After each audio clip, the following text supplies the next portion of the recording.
Hello, welcome to Pathagonia. This is Jay Huang. Today we're going to use Kurt's notes to talk about stomach tumors.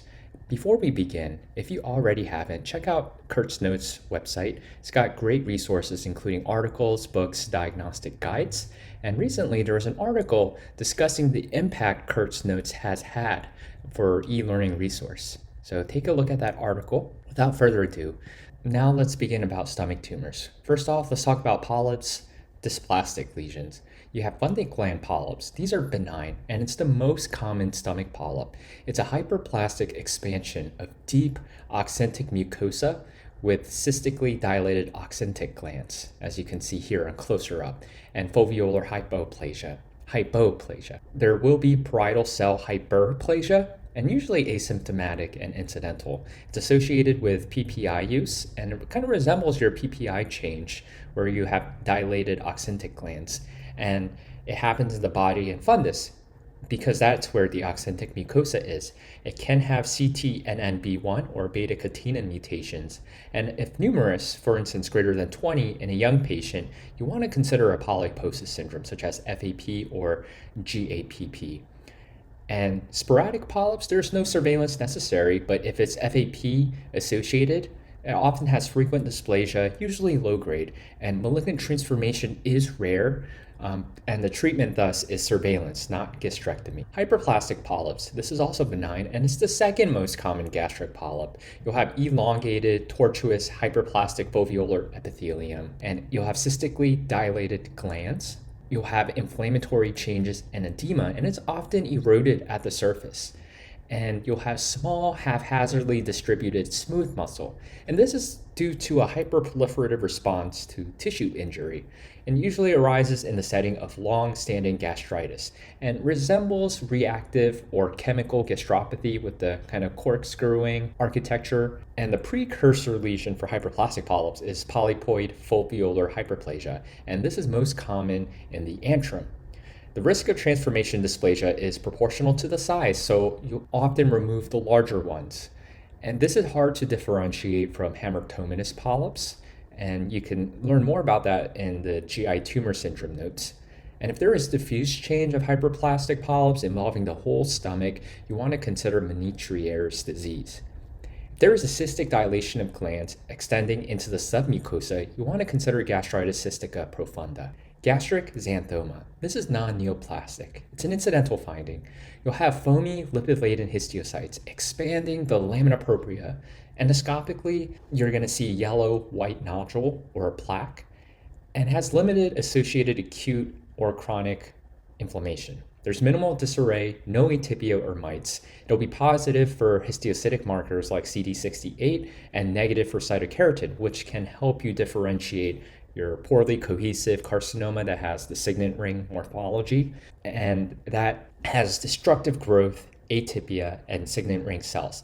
The cytokeratin will be positive and PAS diastase will be positive for mucin. And then Whipple disease, you'll have a history of diarrhea and malabsorption, CNS symptoms as well. You'll have foamy macrophages in the small bowel too. The PASD will be positive in histiocytes, and it'll be positive PCR for Trophorema Whipple. And then Mycobacterium avium intracellulare infection is often seen in immunosuppressed, and AFB fight will highlight organisms. And just to emphasize, Whipple disease will be AFB fight negative. Mycobacterium avium intracellulare, AFB positive. Pyloric gland adenoma. This is a polypoid proliferation of pyloric-type gastric glands. You'll have cuboidal to columnar cells with foamy ground glass cytoplasm and no well-formed apical mucin cap. It's often dilated, and you'll have basal round nuclei, as we can see here. Usually seen in older individuals with atrophic/metaplastic autoimmune gastritis and or H. pylori. Sometimes it is syndromic, such as FAP, GAPP, and activating GNAS and or KRAS mutations and inactivating APC mutations. And it can develop high-grade dysplasia, developing into carcinoma, and it will stain with MUC6. Rarer polyps. Essentially, remember that every cell type can develop into a polyp. Intestinal are the most common adenoma, but if it looks different, weird, consider one of the special ones like pyloric, foveolar, or oxyntic. So foveolar type adenomas, This is similar to foveolar dysplasia, which we will discuss below, but it's a localized polypoid lesion, usually syndrome associated with FAP or GAPP with no background of inflammation, unlike intestinal-type adenomas, and has a low rate of progression. Oxyntic gland adenoma. This is a neoplasm composed of columnar cells with mainly chief cell differentiation. You'll have pale basophilic cytoplasm with mild nuclear atypia mimicking oxyntic glands. It's a high rate of progression to invasive adenocarcinoma. Dysplasia, or intraepithelial neoplasia. This is neoplastic change of gastric epithelium without stromal invasion. It can be gastric foveolar or intestinal type or mixed. So intestinal type dysplasia looks like a colonic adenoma with the tall columnar cells with hyperchromatic, elongate, pencilate or cigar-shaped nuclei. You may see goblet cells or endocrine cells. And gastric foveolar type dysplasia, which we can see here, has tubulovillous or serrated fronds in architecture, and it's lined by cuboidal to columnar cells, resembling gastric foveolar cells. Nuclei are round to oval. There is apical neutral mucin, and rarely you can see serrated or pit crypt dysplasia. Regardless of type, you want to grade it as high or low grade. Low-grade dysplasia has preserved polarization, as we can see here in this low-grade foveolar type dysplasia, where you'll have the basal nuclei, relatively preserved architecture, and only mild to moderate atypia. High-grade dysplasia, as we can see here with this high-grade intestinal type dysplasia, you'll have prominent cytologic atypia with enlarged nuclei, high NC ratios, sometimes prominent nucleoli. You have loss of polarity, complex architecture, and frequent p53 overexpression by IHC. And then indefinite for dysplasia, this is not a biologic entity. Rather, it's used when there are questions as to if the lesion is neoplastic or reactive. It's often very inflamed and often managed by treat and repeat, meaning treat the inflammation and repeat scope and biopsy and see what lies. Intramucosal adenocarcinoma. This is invasion into the lamina propria. It's characterized by gland crowding, excessive branching, anastomosing, and budding spiky growth, irrespective of the presence of desmoplasia. You can see single cell infiltration, trabecular growth, intraglandular necrotic debris, and irregular gland fusion. And you can treat potentially with just endoscopically. Intestinal type adenoma. This is a localized polypoid lesion, whereas dysplasia can be flat and multifocal / non-localized with dysplastic intestinalized epithelium. This is the third most common type of gastric polyp. Any cause of gastric intestinalization is a risk factor, including H. pylori, autoimmune gastritis, etc. And it looks similar to a colorectal adenoma and have similar genetics. Malignant tumors. Gastric adenocarcinoma. This is a malignant epithelial neoplasm with invasion of lamina propria or beyond by neoplastic glandular cells. Risk factors include H. pylori, a very strong risk factor, where chronic infection leads to chronic inflammation, leads to intestinal metaplasia, leads to dysplasia, ultimately leading to cancer. Also, smoking, EBV infection, and dietary factors. Morphologic subtypes of gastric adenocarcinoma. The most common subtype is tubular, where you'll have branching tubules of variable diameter. Solid growth with barely recognized tubules is included in this group. Poorly cohesive, including signet ring. This is the second most common.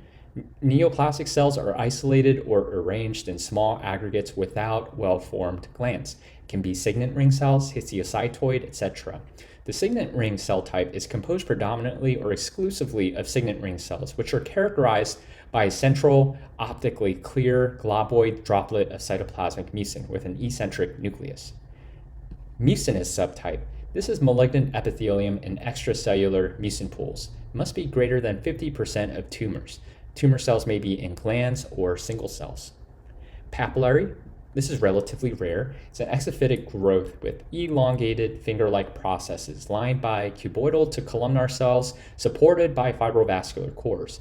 It's well differentiated with pushing invasion, but nevertheless has a worse prognosis. Gastric adenocarcinoma with lymphoid stroma, aka lymphoepithelial-like carcinoma or medullary carcinoma. You have a syncytial growth of irregular sheets and tubules of polygonal tumor cells with rich lymphocyte infiltrate. often EBV associated. A separate subset are MMR deficient, so get EBV-ish and MMR-IHC on any case you are considering for this. Hepatoid carcinoma. This resembles, as you might guess, liver, where you'll have these large polygonal eosinophilic cells that resemble hepatocytes. It may stain with Hepar1 and or AFP, usually arginase 1 negative. Micropapillary adenocarcinoma. These are small clusters of tumor cells without fibrovascular cores protruding into clear spaces. It has a worse prognosis like micropapillary carcinomas in other organs like the breast. Fundic gland type. This develops from oxyntic gland adenomas. Very rare, mixed, contains 2 or more subtypes, often worse prognosis. Molecular subtypes of gastric cancer. Chromosomally unstable. This is the most common subtype. It's predominantly intestinal-type morphology with extensive DNA copy number variations, frequent TP53 mutations, and often in older men in the setting of intestinal metaplasia. Has an association with Helicobacter, frequent HER2 amplifications, frequent lymph node metastasis, approximately 50% of stomach cancers. Genomically stable. This predominantly diffuse signet ring morphology. There's fewer genetic alterations, frequent CDH1 and RHOA alterations, mutations. In younger patients with rapid progression and worse prognosis, approximately 30%. MSI or microsatellite instability. These are mutations or promoter methylation of mismatch repair enzymes, often MLH1. This is a better prognosis. It's a diverse histology, including intestinal, lymphoid stroma, mucinous subtype, approximately 15%. EBV positive, usually histologically gastric carcinoma with lymphoid stroma, PIK3CA and ARID1A mutations, often PD-L1 amplified, better prognosis, approximately 5%. Grading and staging. Grading is primarily for the tubular and papillary subtypes and uses a binary system. Low grade, which has well-formed glands and consists of well to moderately differentiated, and high grade, which has poorly formed glands, solid growth or individual cells, which is poorly differentiated.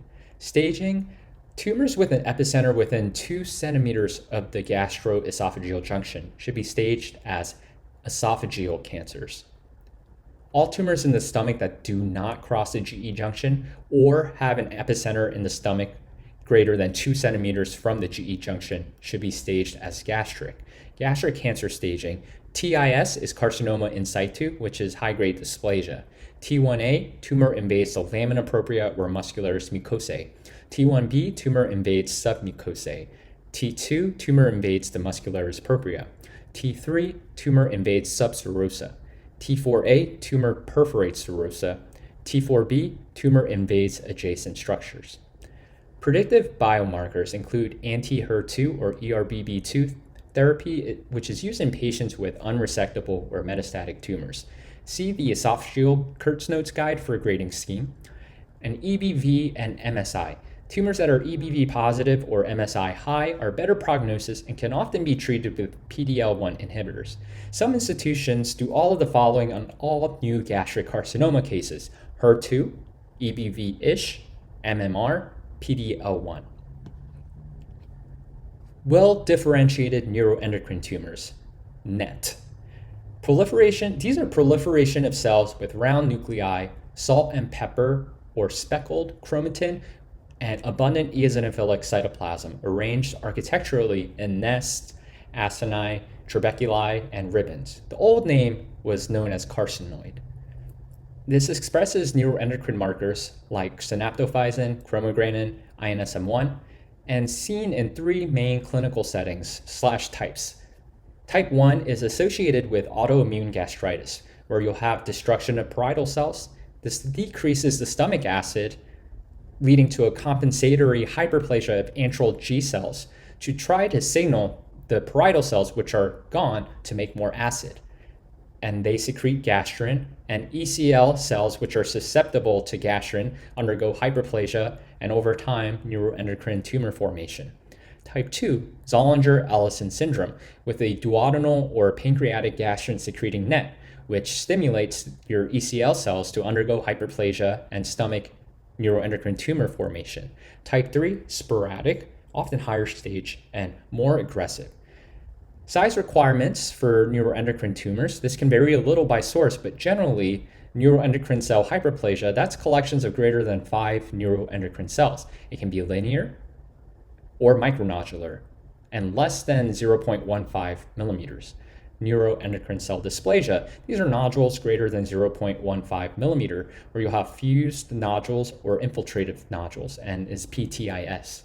Microneuroendocrine tumor, cellular proliferation filling the lamina propria. The nodule is greater than 0.15 millimeters, but less than 0.5 millimeters, PTIS.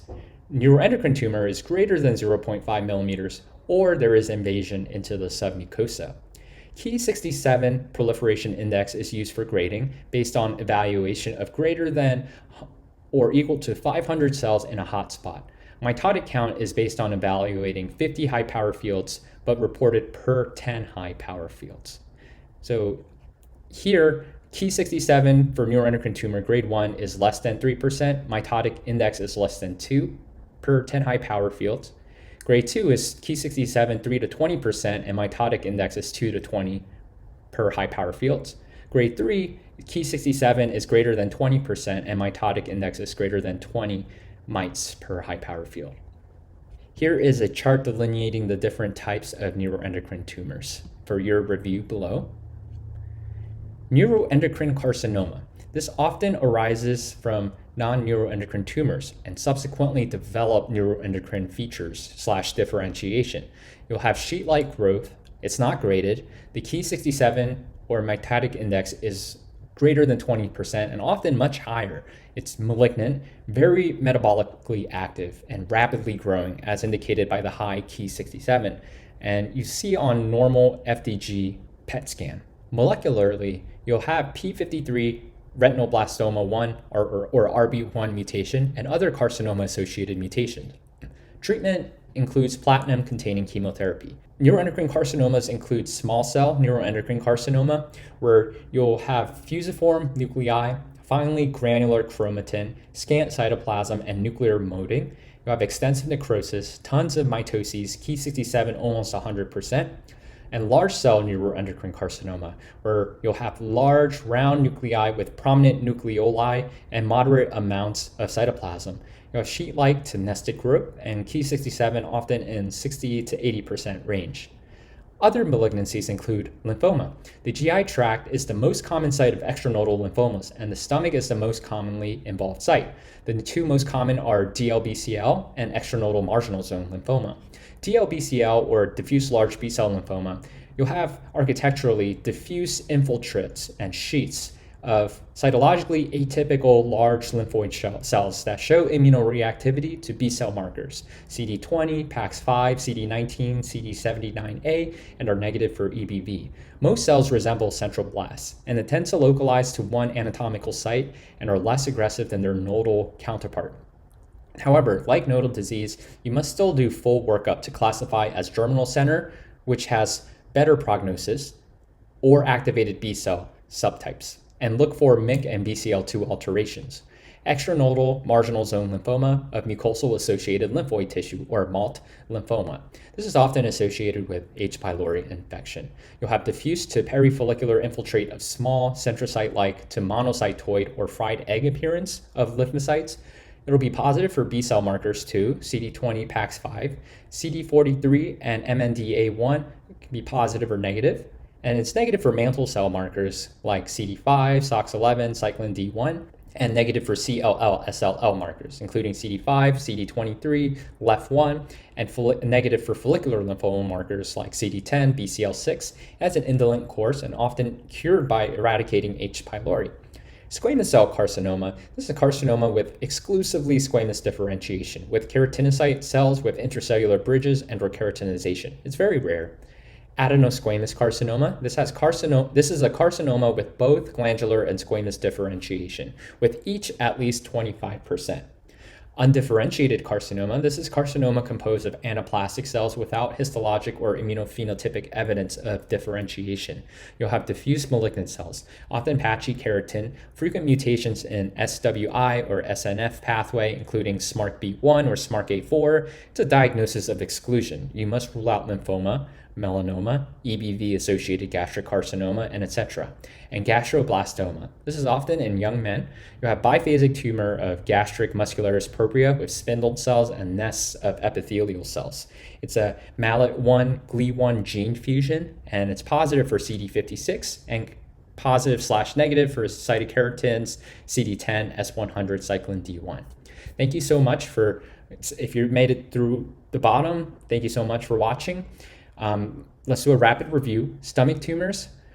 We talked about polyps, dysplastic lesions. Fundic gland polyps are benign, most common stomach polyp. It's a hyperplastic expansion of deep oxyntic mucosa with cystically dilated oxyntic glands. Hyperplastic polyps.